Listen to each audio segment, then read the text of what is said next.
So this will be England's first view. The foyer of the Royal Marang Hotel, the one they said wouldn't be finished, is quite clearly finished. There's been an awful lot of work going on here, an awful lot of very hard work on the behalf of the Bafokeng people. And Martin Becker, the CEO, come to show us around. That's him going to reception now. And they've done a great job. I mean, already we've only been here 5 minutes and you can see how hard people have worked to put this together. And as I say, when the England team come through here, Fabio and the lads, a couple of days' time now, only next week, they'll see this little statue attired with its England cap. Yeah, it has. that new western bypass, the sort of the Bafokeng bypass, if you like, opened 2 weeks ago. Oh, it looked very new. And to us, really put us behind the eight ball. And to us, that was a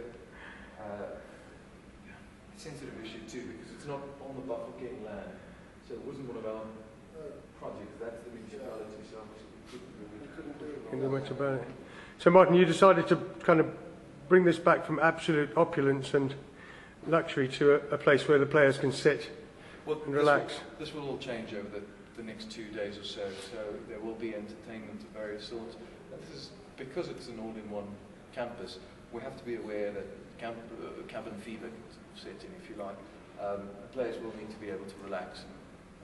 The bar is over there on the far end, the restaurant below us. So it's an open relaxation area. Cool. Well, they do that in the sample rooms. They have a sensor, so when you climb out of bed in the middle of the night, the lights come on.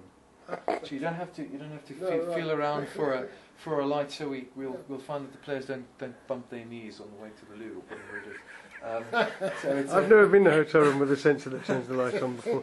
And then the TVs are all linked up on a LAN, on a local area network. So if Mr. Capello wants to put a message up there, right lads, we're all having a session in 10 minutes time, it jumps up. So whether they were watching TV or whether it was off, the message comes up. So they're all connected in that way, which is also quite a handy thing in terms of getting it working as a sports hotel. Yes. But the rest is just general 5-star stuff. No real surprises. So you didn't have to put any new toilets in like the high performance centre in Pretoria had to do for Maradona at any point? Did you read that one? That was really funny. I did.